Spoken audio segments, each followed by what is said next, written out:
दोस्तों, रघुराज प्रताप सिंह उर्फ राजा भैया के घर का विवाद इस वक्त सबसे ज्यादा सोशल मीडिया पर आगे बढ़ रहा है। सोशल मीडिया पर एक के बाद एक कई पोस्ट हो रहे हैं। सबसे पहले राजा भैया की पत्नी भानवी कुमारी पोस्ट करती हैं और इसके बाद जब राजा भैया पर सवाल उठने लगते हैं तो फिर राजा भैया का बेटा अपनी मां के खिलाफ पोस्ट कर देता है। इसके बाद फिर से भानवी का पोस्ट आता है और फिर से शिवराज का भी पोस्ट आता है जो कि उनके बेटे हैं।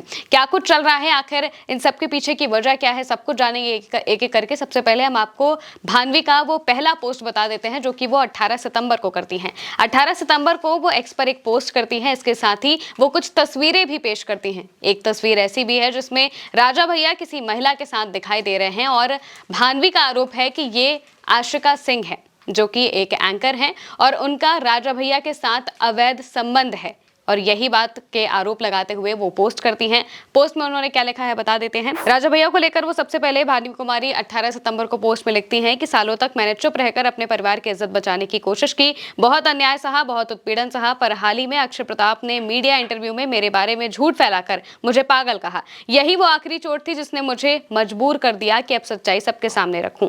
मैं इस व्यक्ति की नीचता का कोई जवाब नहीं देना चाहती, लेकिन बार बार मीडिया के लोग मुझसे संपर्क कर रहे हैं। अब कुछ बोलना और कहना जरूरी है। मैं केवल जांच एजेंसियों से निष्पक्ष जांच चाहती हूं। सबूत मैंने दिए हैं जो अपने आप प्रमाण देते हैं। नई अपराध न्याय संहिता में वैज्ञानिक तरीकों से जांच की व्यवस्था आदरणीय मोदी जी और अमित शाह जी ने कर दी है। फॉरेंसिक जांच करा लीजिए, 15 दिन में रिपोर्ट आ जाएगी। बस योगी जी और उनकी पुलिस को निष्पक्षता से जांच कराना है। सच शीशे की तरह साफ तरीके से सामने आ जाएगा। यूपी पुलिस पर भरोसा नहीं हो तो सीबीआई जांच करा ले। हिम्मत हो तो खुद अक्षय प्रताप ये मांग कर ले कि पूरे मामले की सीबीआई जांच हो, जिससे ये साबित हो जाए कि सच क्या है। जिसे ये पागलपन कह रहे हैं वो अधिकारों के लिए, सत्य के लिए और न्याय के लिए बहुत जरूरी है। एक बात और संज्ञान में लाना चाहती हूँ कि मैं अपनी बेटियों के साथ दिल्ली के जिस घर में रहती हूँ वहां की जानकारी अक्षय प्रताप जानबूझकर मीडिया बाइट में दे रहे हैं। हो सकता है कि वो अपने अपराधी गुर्गों को यहाँ भेजकर कोई आपराधिक घटना कराना चाहते हो, इसलिए मेरी और मेरे साथ रह रहे बच्चों को पूर्ण सुरक्षा प्रदान की जानी चाहिए। अब इन्होंने जब मुझे मजबूर ही किया है और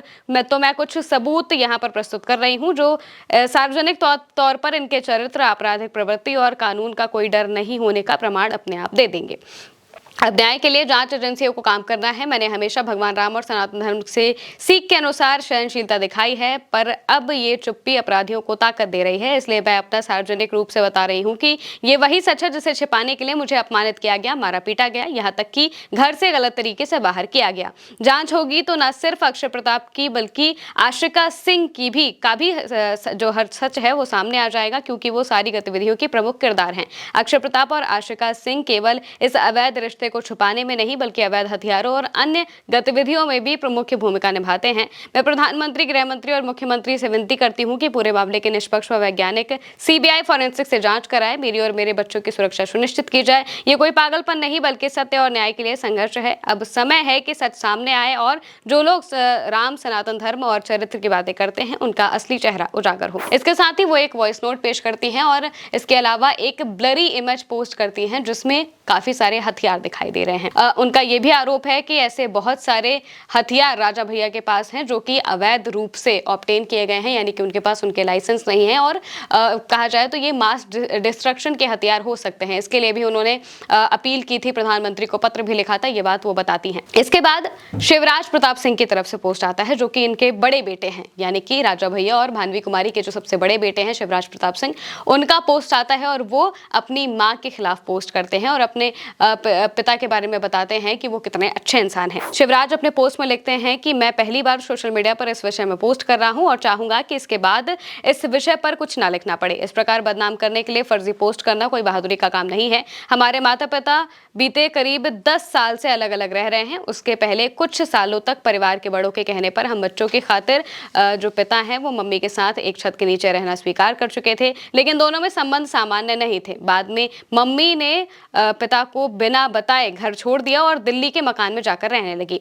हम सब बड़े हो गए तो दाऊ ने कोर्ट में तलाक की अर्जी डाली। तभी से संपत्ति व रुपयों की चाह में मम्मा ने सोशल मीडिया से लेकर मीडिया व संबंधित जगहों पर बैड एडवर्टीजमेंट शुरू कर दिया है। बहुत दुखद है, लेकिन अधिक कहना सोशल मीडिया पर उचित नहीं होगा। मैंने खुद दोनों के बीच मीडिएशन का प्रयास किया जिससे दोनों अपना अपना जीवन आराम से जी सकें, लेकिन मेरी व मेरे भाई की इस पहल को हमारी मम्मा ने ठुकरा दिया। हमारे बाबा, आजी और परिवार के अन्य वरिष्ठ जनों ने भी अनेक प्रयास किया, लेकिन हमारे हमारी मां ने किसी की बात नहीं सुनी। कोर्ट में उन्होंने कहीं 50 करोड़ रुपए तो कहीं उसके ऊपर से 100 करोड़ रुपए एक मुश्त मांगा है और साथ ही 25 लाख रुपए प्रति माह की अलग मांग की है।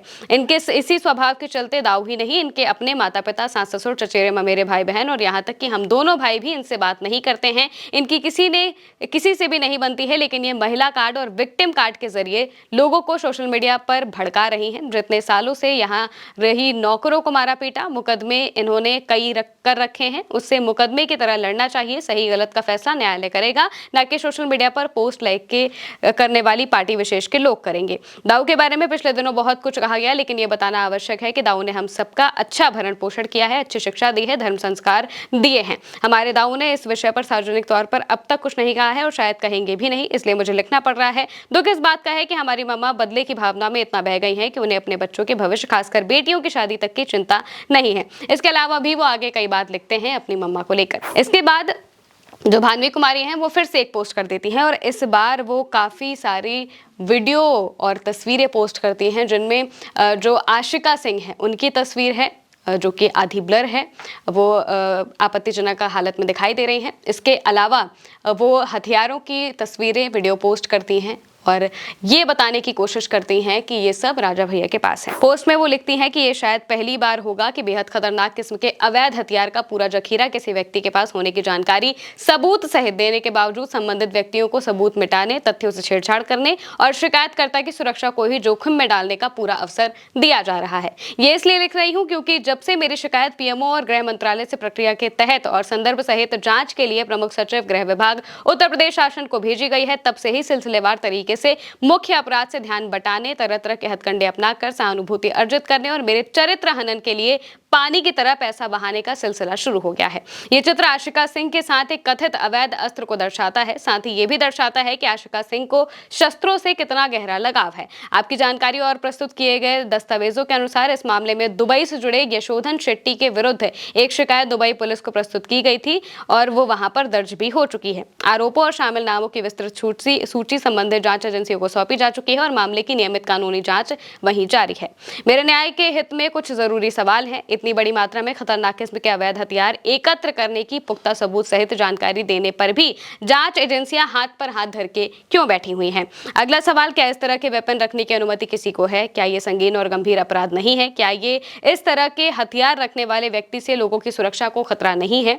इसके आगे वो लिखती है कि यह भी ध्यान देने योग्य बात है कि जिस व्यक्ति पर यह आरोप है उनका ऑडियो भी सार्वजनिक रूप से उपलब्ध है, जिसमें उन्होंने गोली चलाने की बात स्वीकार करने के साथ ही ये भी धमकी दी है कि वो फिर से गोली चला देंगे। इतने संगीन अपराध की जानकारी देने के बाद मुझे उम्मीद थी कि सुरक्षा एजेंसियां मुझे सुरक्षा प्रदान करेंगी और न्याय के हित में लोगों की सुरक्षा का ख्याल करते हुए ऐसे संगीन अपराध की त्वरिता से जांच करेंगी। लेकिन क्या यहाँ अपराध से ज्यादा व्यक्ति महत्वपूर्ण है? वो व्यक्ति जिसके पास राजनीतिक दल का कवच है, अपने दल में लोगों को पद देकर, कार्यकर्ताओं को भड़काकर मेरे खिलाफ माहौल बना रहा है, जिससे मेरी और मेरी बेटियों की सुरक्षा को गंभीर खतरा पैदा हो रहा है।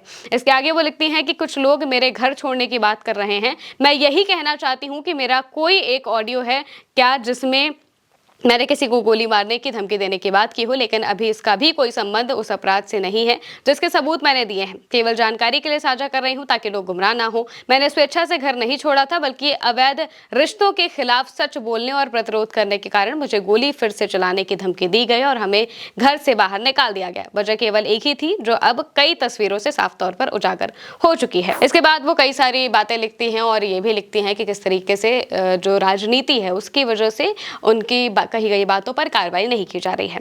लेकिन इसके कुछ ही घंटों बाद जो उनके बड़े बेटे हैं शिवराज प्रताप सिंह, वो फिर से पोस्ट कर देते हैं और इस बार खुद ये कहते हैं कि मैं चाहता नहीं था पोस्ट करना, लेकिन फिर भी मुझे करना पड़ रहा है। शिवराज प्रताप सिंह अपनी पोस्ट में लिखते हैं कि मैंने पहले ही कहा था कि आशा करता हूं इस विषय में दोबारा पोस्ट ना करना पड़े तो अच्छा रहेगा, लेकिन जब बेहूदगी की सारी हदें पार हो जाएं तो जवाब देना तो पड़ता है। जब सामान्य और सोशल मीडिया पर तो लोग इन्हें गाली दे रहे हैं, इन्हें सिर्फ पेड ट्रोल सेना का ही भरोसा है। कोर्ट में भी कई बार ये अपनी छिछलेदार करा चुकी हैं। अनेक बार माननीय न्यायाधीश को इनके वकील को फटकार लगाते हुए कहना पड़ा कि अपनी क्लाइंट को चुप कराइए। अदालत में कैसा व्यवहार किया दिया जाता है वह कोर्ट में बोलने की तमीज सिखाइए। ये इन घटनाओं से सुधरना तो दूर और अधिक कुंठित हो गई हैं। इनकी करतूत का एक और नमूना देखिए। मेरे नाना की 4 बेटियां हैं और वो अपनी संपत्ति चारों में बराबर बांटना चाह रहे हैं, जो कि उचित नहीं है। लेकिन ये नाना नानी की पूरी संपत्ति अकेले हथियाना चाहती है, जिसे लेकर मुकदमे भी चल रहे हैं। लेकिन सिर्फ मुकदमों से हमारी मम्मा का मन नहीं भरता है, इसलिए कई बार ये हिंसक होकर उन पर हमला भी कर चुकी है। इसके साथ वो एक वीडियो पोस्ट करते हैं जिसमें एक महिला किसी बुजुर्ग महिला को चप्पल से मारती हुई दिखाई दे रही है। इनका दावा है कि ये भानवी कुमारी सिंह है। हालांकि भानवी का ऐसा कहना है कि ये बिल्कुल फर्जी वीडियो है। इसके बाद वो कई और अपनी बातें लिखती हैं और इसके बाद फिर जो भानवी कुमारी सिंह है वो डायरेक्टली अपने बेटे को टैग करते हुए उनके जो उन्होंने जो वीडियो पोस्ट किया था उस पोस्ट को टैग करते हुए वो रिप्लाई करती हैं और अपने बेटे को बताती हैं कि तुम आखिर ये क्या कर रहे हो। भानवी कुमारी अपने पोस्ट में लिखती हैं, प्रिय बेटा बड़कू, नवरात्रि का अवसर है, घर घर में आरती हो रही है, पूत कपूत सुने हैं पर ना माता सुनी को माता।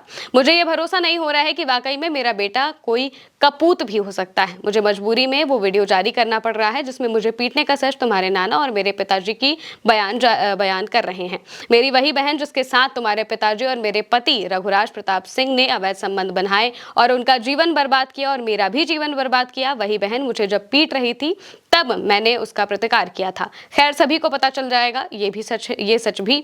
अभी कई और वीडियोस और जिसमें तुम्हारे पिताश्री के बारे में तुम्हारे बाबा बड़े महाराज और दादी जी बहुत कुछ कह रहे हैं। उन्होंने इनके कृत्यों से ही आजिज आकर यहाँ तक कहा था कि वो उनकी मृत्यु के बाद उनका अंतिम संस्कार भी नहीं करें।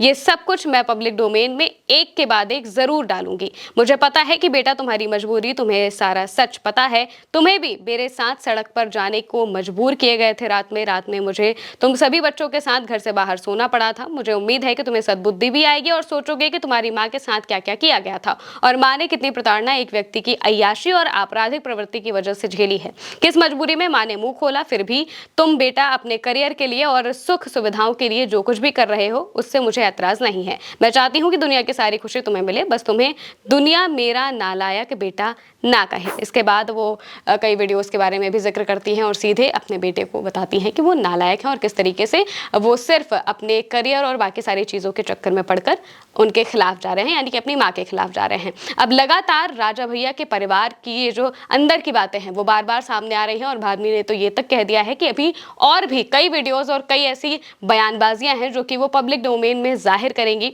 राजा भैया की तरफ से इस पर कोई बयान नहीं आया है, लेकिन माँ बेटे के इस झगड़े ने बहुत ज्यादा सुर्खियां उत्तर प्रदेश की राजनीति में बटोर ली है। आप इस पर क्या कहेंगे, कमेंट में जरूर बताइएगा। मैं हूं महिमा, फिलहाल के लिए इतना ही। नमस्कार।